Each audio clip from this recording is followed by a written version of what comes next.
What's up, guys? Brandon and Jeremy here from friendofrc.com, bringing you our review of the brand new-ish Blade MCX2. I guess it's not that new, but it's new for us.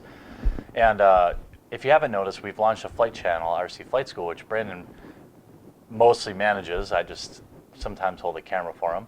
And so we're going to talk to you about it. So in the beginning, we always start with technical, so why change that? Sure. Again, this is the MCX2. So they had the old MCX. The new one, they made all the improvements everyone was looking for.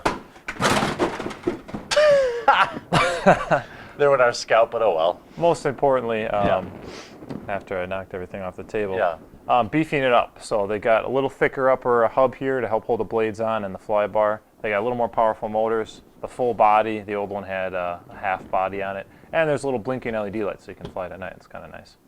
So what about, I can't remember how much this was, but in terms of cost of operations, it's basically what it is plus spare parts, right? Yeah, exactly. Cost goes for about $120 ready to fly, and you're looking, I think, at $90 now for the bind and fly. They keep changing their prices, so it might be a little different.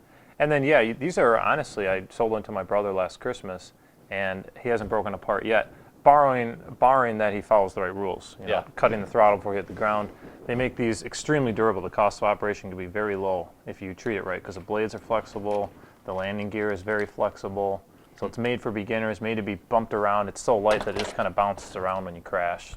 So this would be co-axial, right? I learned that term, so now I try to use it as much as I can, right? So right. The blades spin counterclockwise, or counter of each other, opposite direction from each other, and that eliminates the need for the tail rotor, and that's what gives them the stability. These are helicopters that you get them up in a hover, and they really just fly themselves.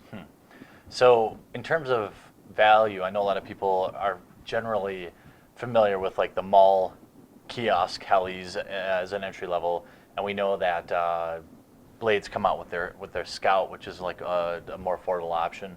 But overall value, obviously for me, if it's as durable and fun, under $100, it's hard to beat for hobby grade. Heli. It's kind of like this. You buy one of those mall kiosks or the Walmart brand, or the Air Hogs, whatnot, and you fly them around, and some of them fly pretty good. They'll hover themselves, but you don't have a whole lot of control. And if you do crash them, you usually can't get parts. I mean, I got people coming to my store all the time looking for them, and they just don't exist most of the time. So you really don't get a whole lot of value out of those because they're really just disposable. You buy a few of those, you're at the cost of one of these. But the biggest thing is control, and if you want to get into helicopters, you want to be able to have control. And this actually uses a swash plate control. What that means is it pitches the blades, it tips the blades for control, just like a real helicopter. Okay. So you can go forward and backward, you can shift side to side, you can spin around and go up and down. And to top it all off, they put electronic gyro in it. So when you're in a hover, it's staying in a hover, it's not spinning around all the time. And so for performance, in terms of like a mini or micro helicopter, the Blade MCX2, obviously the upgrade from the MCX, right? Certainly gives you everything you need. I'm not much of a heli guy personally, not because I don't like them, but because I don't have a lot of experience with them. But I've flown this one, and it's, for a beginner, extremely predictable in flight. I haven't broken much yet. I'm sure I will, but I know where to get the parts if I need to. Exactly, that's a big thing, parts support. You can get them at any hobby store. And performance-wise, I guess it comes down to its flight envelope. So this thing's got a pretty narrow flight envelope, meaning that it's not really responsive, it's not too crazy on the sticks, it's not going to be out of control the first time you take it up. And that's exactly what you're looking for. You're looking for something, like you said, that's really predictable, stable. Sure. That's what this thing gives you, very easy to fly. So for me, this is a next step entry level. You could get into the hobby cheaper for sure, obviously with the Scout, or even if you want to test out like, what is it, like S102 or something like that. There's like a $30 heli. Yeah, it's like the Sama 107. There's a few variants of it. Yeah, those are out there. $20, $30. Yeah, those aren't bad.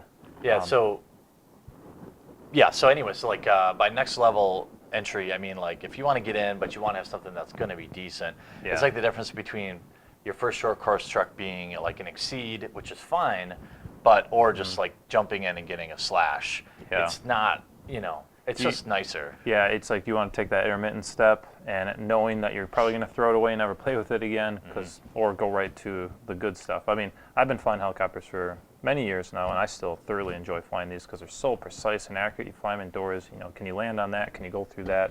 A lot of fun little challenges for these.